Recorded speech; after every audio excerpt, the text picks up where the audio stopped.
dernière partie de notre magazine consacré à cette CAN 2017 au Gabon. Dernier grand site à développer, eh bien, ce sera le rendez-vous de ce mercredi. On retourne du côté de Libreville pour faire la fête du football au Gabon à l'occasion de cette CAN. Et on va suivre de près le jeune Pierre-Emerick Aubameyang, bien entendu. Notre invité Armand Ossé, vous l'avez vu, c'est un ancien pro. Il a joué la CAN 2000. Il va répondre encore à nos questions dans quelques instants. Et puis, il y a également Mamet Traoré et Bruno Aoyo. Pour la partie web, je vous rappelle la question du jour. Quel est l'impact du football de rue sur la pratique du football en Afrique? Vous continuez à interagir. Gaël Onana sera présente avec nous en fin d'émission pour justement nous faire la synthèse. Avant de retrouver les grands rendez-vous de la CAN, je voudrais juste vous poser une question. Monsieur Armand Ossé, comment ça se passe pour vous, la vie d'artiste? C'est seulement en France ou bien vous parcourez l'Europe, l'Afrique? Comment ça se passe pour vous? Ça commence à s'élargir. J'ai eu à faire un concert cet été en Espagne, à Madrid. Il y a des tournées promotionnelles prévues pour le Gabon. Et l'actualité est justement mon titre Oyayo, qui en ce moment qui est un hymne pour la CAN et qui rend hommage aux légendes du football africain qui en ce moment se passe très bien, qui est en rotation dans beaucoup de radios et chaînes de télévision. Vous chantez beaucoup aussi en France? Oui, oui, en France. Essentiellement en France, puisque je réside en France. Votre type de musique, c'est? C'est de l'afro-pop, hip-hop. Voilà, donc j'étais à Miami récemment, il y a pratiquement quelques mois, faire une superbe vidéo qui est passée aussi partout, qui a un peu tourné. Et on enchaîne avec la préparation d'un album qui va pas tarder. Oui, juste rapidement, deux mots. Comment footballeur pro peut passer à la vie d'artiste? C'est parce que c'est ancré en vous depuis tout petit? C'est arrivé en cours de route, voilà. Je pense que j'ai un grand frère, Martin Kooms, qui fait de la musique. Sans savoir, il m'avait invité à participer à un album où il avait totalement produit et composé. Et j'y ai pris goût. Et ensuite, il y a eu un déclin. C'était en 2008, quand au Paris Football Club, ma dernière équipe professionnelle, avec l'entraîneur Jean-Guy Wallem, il voulait un jingle pour booster les joueurs. Et moi, je me suis proposé et j'ai sorti justement un jingle qui passe en boucle dans le stade à Charletti avant et après pendant les matchs. Et après la fin de ma carrière en 2009-2010, je pense que j'ai professionnalisé. Et voilà, ce n'était pas un don, c'est un travail.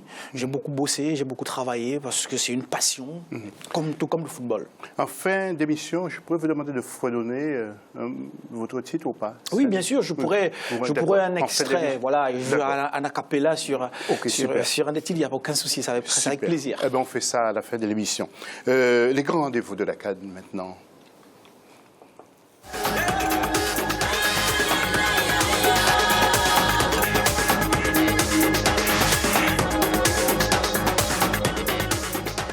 Et il s'agit du retour à Libreville pour les rencontres du groupe A entre Gabon et Burkina Faso et Cameroun et Guinée-Bissau. La rédaction d'Africa 24 vous présente ces affiches.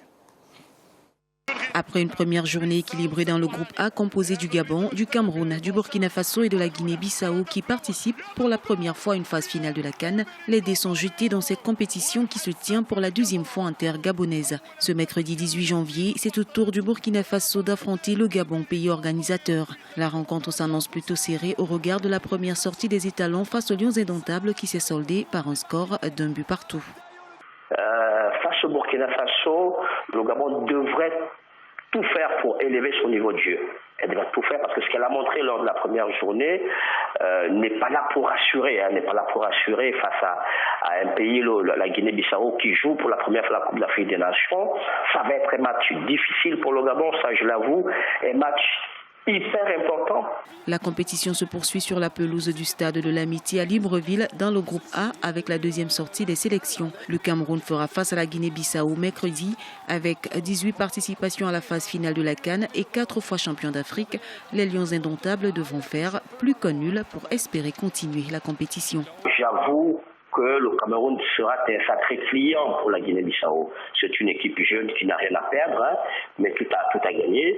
Mais ce que le Cameroun a à montrer comme projet de jeu, à développer comme action de jeu, me laisse dire premièrement que le Cameroun est d'un cran au-dessus de la Guinée-Bissau et que vraisemblablement les Lions indoptables pourraient remporter cette rencontre face à la Guinée-Bissau. La deuxième journée de la Coupe d'Afrique des Nations 2017 s'annonce pleine de promesses et de surprises. Dans le groupe A, les pronostics sur le papier annoncés avant l'entame de la compétition, le Gabon et le Cameroun comme grands favoris. Après une première journée relativement équilibrée au niveau des 4 sélections, les taux se resserrent et l'on ne parle plus de favoris, mais de concrétisation. Alors Bruno et Armand, je vais vous demander d'analyser et ensuite nous allons demander à Mohamed d'analyser pour nous l'autre affiche Cameroun-Guinée-Bissau. Alors Bruno, comment voyez-vous ce match? Le Burkina Faso est en forme en ce moment.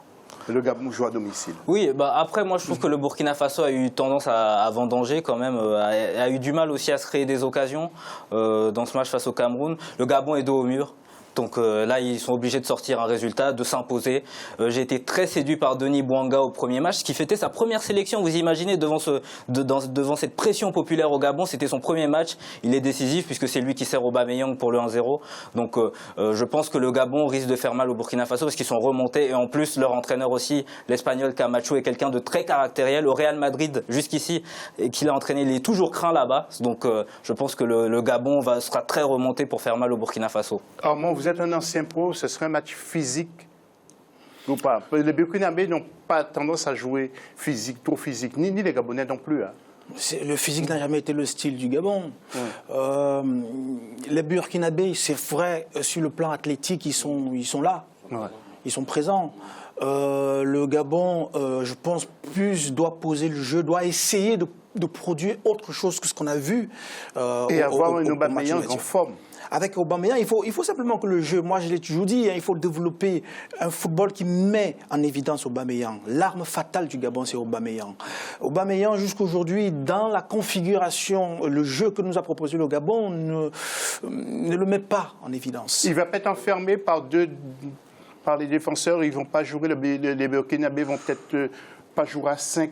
Non, non, pas forcément. C'est-à-dire qu'aujourd'hui, le Burkina part avec un ascendant psychologique parce que c'est une équipe qui est solidaire dans chaque CAN, même s'ils sont limités souvent techniquement, mais c'est une équipe qui est très solidaire, qui est la base de leur football. Donc, face au Gabon, comme il a dit mon cher Armand, le Gabon a intérêt à construire du jeu pour Aubameyang, justement, parce que lors du dernier match, on l'a vu, il essayait de construire le jeu et en même temps se retrouver devant pour marquer le but. C'est extrêmement difficile pour lui qui a l'habitude d'être lancé, on l'a vu à Dortmund comment il jouait, c'est qu'il y avait des créateurs qui le mettaient sur orbite et lui faisait la différence. Ouais. Alors déstabiliser l'équipe du Burkina Faso, bon, je ne suis pas expert ni entraîneur de football, mais ça va être vraiment un match hyper compliqué. Alors, je voudrais aussi revenir sur Cameroun, Guinée-Bissau. Mais si vous avez tous la parole, mais je voudrais aussi m'adresser à Mohamed.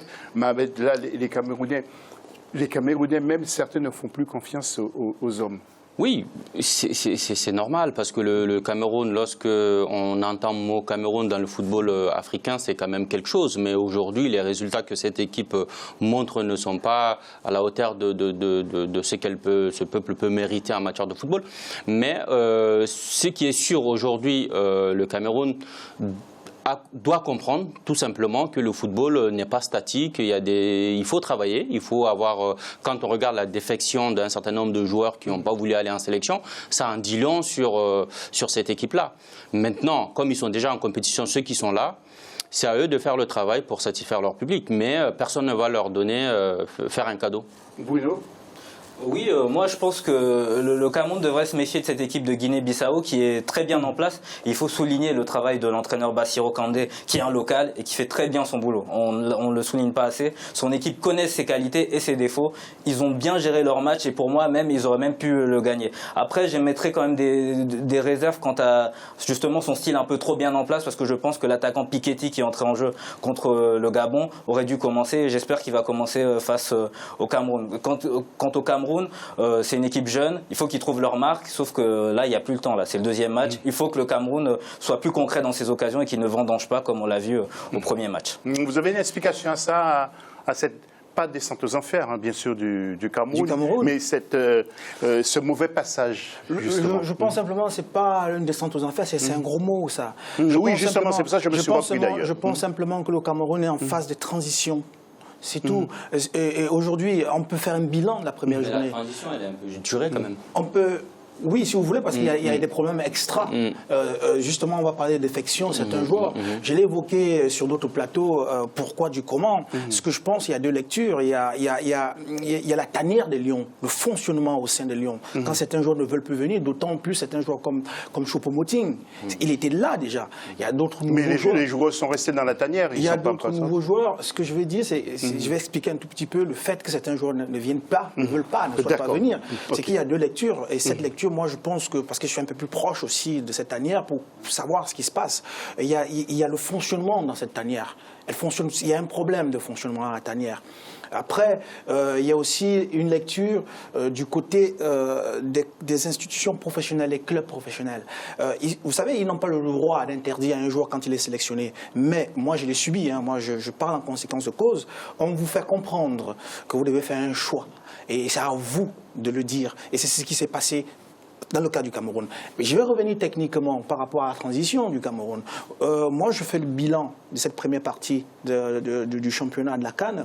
Mais le Cameroun, c'est l'une des équipes qui s'est le mieux comportée. Elle est la plus homogène, pour moi.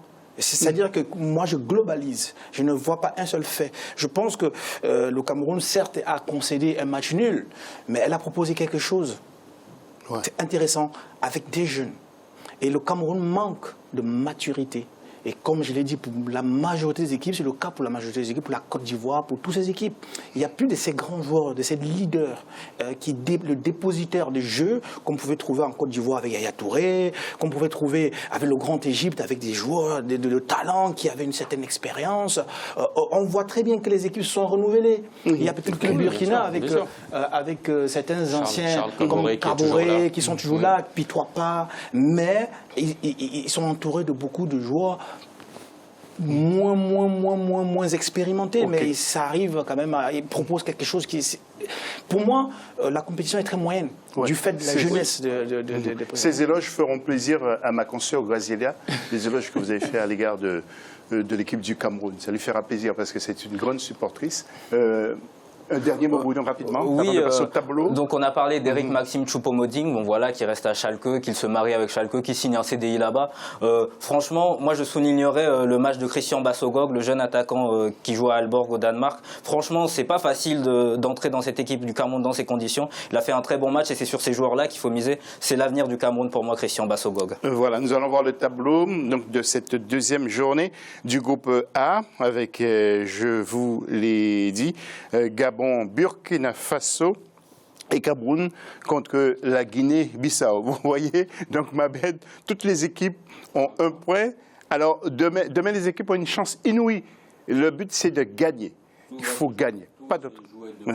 Enfin, il y a le troisième match, bien évidemment, mais je pense que demain, on saura à peu près comment les choses peuvent évoluer dans ce groupe-là, à condition qu'il n'y ait pas des matchs nuls encore comme la première journée.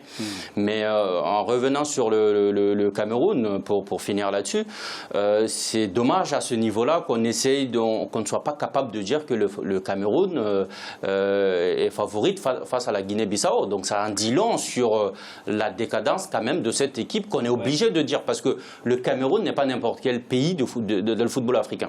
Donc ça on peut l'expliquer de plusieurs façons, mais le constat il est là, c'est que c'est une grande nation de football et que c'est dommage qu'on arrive, parce qu'on a dans la problématique de leaders dans cette sélection, justement que des leaders refusent de venir en sélection. Je vais te laisser vous permettre. En deux mots, moi. En deux mots, c'est que j'appuie, je rebondis pratiquement, en fait, j'abonde dans son sens, mais sauf que le souci qu'il essaie de relayer ici, c'est qu'il n'y a pas eu de transition.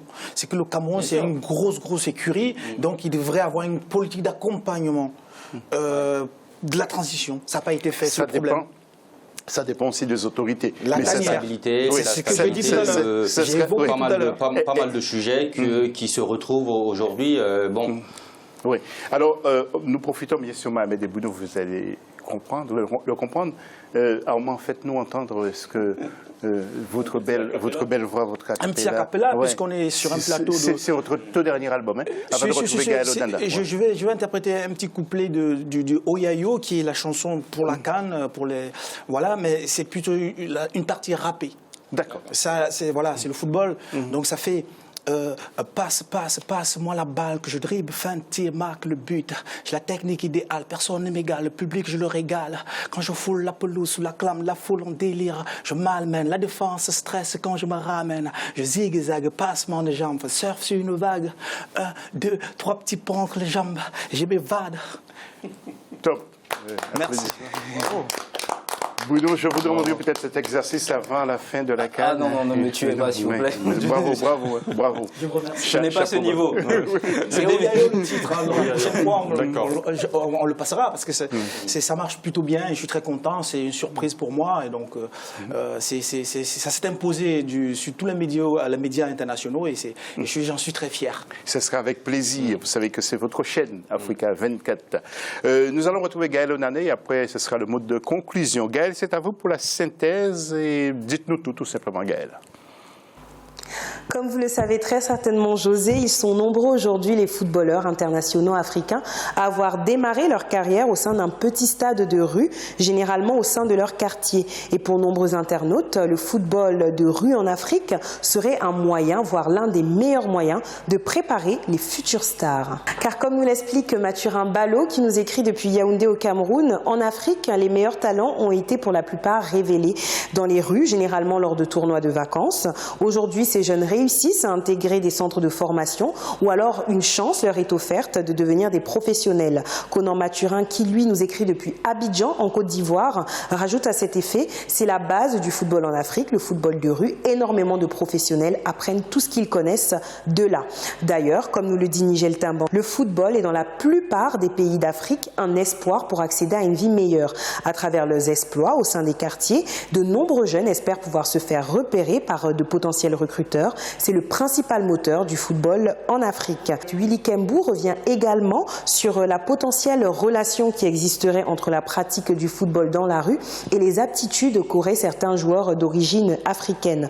Une corrélation qui nous est très bien expliquée par René Maestro. En quelques mots, il nous explique qu'avec le football de rue, dans l'émulation va éclore le génie car les enfants apprennent vite en s'amusant. De plus, dans le football de rue, il faut s'imposer par le caractère pour être accepté.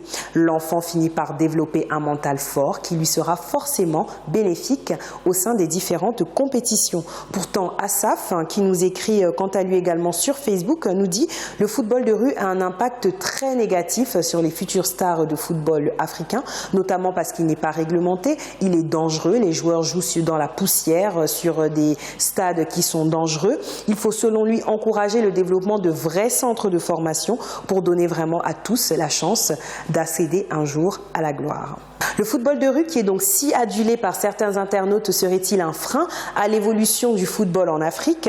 Nous en parlerons lors de la prochaine émission. Vous pouvez d'ores et déjà nous envoyer tous vos commentaires à travers nos canaux habituels. Voilà, merci beaucoup Gaël Onana, très beau travail et qui jongle avec les internautes tous les jours. Le mot de la fin, à au moins quelques secondes pour clore cette émission. Qu'est-ce que vous retenez ou qu'est-ce que vous voulez rajouter ? Je pense que l'émission, c'est une très belle émission qui parle du football, l'actualité, avec une CAN qui a débuté, et avec une première partie où on a quand même quelques éléments par rapport à la suite. Je pense qu'elle va se jouer, elle est très ouverte, elle est incertaine, voilà. Et puis je vous remercie pour votre invitation, je remercie le professionnalisme de tous ces éditoriaux qui sont sur le plateau avec moi. Tout à fait, ils sont vraiment très bons ces garçons-là. Bruno, le mot de la fin. Il ne faut pas trop leur dire non plus. Ouais. Bon, j'espère qu'on va continuer à avoir une belle CAN parce que quoi qu'en disent certains occidentaux, c'est une belle CAN. Moi, je reconnais bien mon Afrique là-dedans, donc j'espère que ça va continuer, que le match du Gabon face au Burkina Faso sera beau et qu'on va continuer à avoir des buts, du spectacle, des révélations. Voilà, Mohamed avec sa belle cravate de futur président de la République. Le mot de la fin. Je l'espère. Mohamed, le mot de la fin. Non, satisfait de l'éclosion de certains jeunes qui vont se faire connaître pendant cette CAN-là pour